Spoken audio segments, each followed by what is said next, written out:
Life is long, but it goes by pretty fast.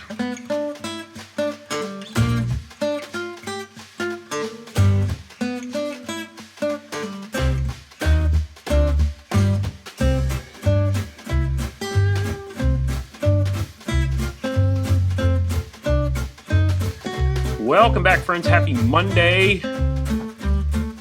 How you doing? Well, I hope. A little bit of housekeeping to take care of. The first thing I got, called out's probably a little too strong, but something I said on last week's video about, he quoted me, so it must be exactly what I said, that anybody who thinks that disc brakes aren't necessary is someone who's just never ridden disc brakes. This is one of the issues of not scripting anything.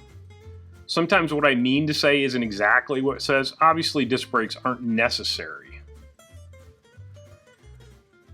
but they're pretty darn good. And for the majority of bikes out there, they are an improvement. So this gentleman, I'm going to assume, is correct. I misspoke when I said that disc brakes were necessary. They're obviously not, but they are better in almost every instance. And I'll go a step farther and say rim brakes aren't disc brakes. There, I said it. Second thing is, I've done at this point hundreds of these videos. And I've had two comments over those videos since I started doing these videos about the music that runs underneath. It may be running underneath what I'm saying right now. It more than likely is. And a couple of people have said that it's a distraction. Can't I just fade it out? And I put the question to Patreon first. And it was maybe, it was not, it was 50-50 maybe. So what I'm asking you is, what do you think of the music? I roll it down to what I think is an acceptable level, and I'm always trying to make you always want the end product to seem more professional, which is the whole point. But I'm going to put it up to a vote, and we'll see how it comes out. Music bed or no? Pretty simple question. And thank you for taking the time to answer.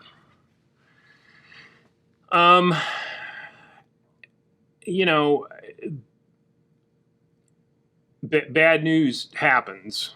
Bad things happen all the time. Hopefully, they don't repeatedly happen to the same individual, but nevertheless, I lost a mentor of mine and a friend, more importantly, last week.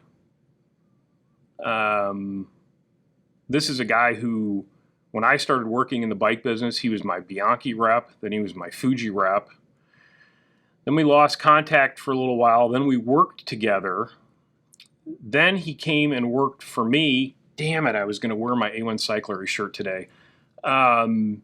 He worked for me for 10 years. And he died a week ago. I'm not going to go into the nature of that, but he was 60... he was, I don't think, 10 years older than me. Maybe just about. And that starts hitting a little close to home. But I've said this several times, and I put it in a social media post, that when I left Indianapolis, there was, a little bit of fuss, let's say. we're losing this great resource, we're losing all this knowledge. And yet, Tom Pettigo left Indianapolis a couple of years before I did, at least a year before I did. I don't think anybody ever noticed. And he had more knowledge about bicycles, the mechanical workings of a bicycle, and the bike business in general than I'll ever have. He was the guy that when I had a crazy idea, or just an idea, I knew that he was going to shoot holes in every one of them. And if if the idea survived his scrutiny, then it was probably going to be okay. It's one of those things where it's easy to, you have the tendency to fall into cliche. Life is so short. Appreciate the people that you're with.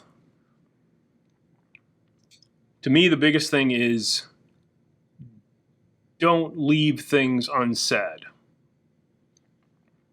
I don't know that I ever told him how much I appreciated him. I hope like hell that he knew.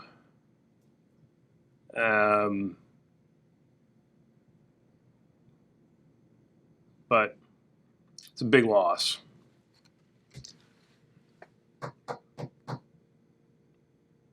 So if you're able today, go ride your bike for Tommy.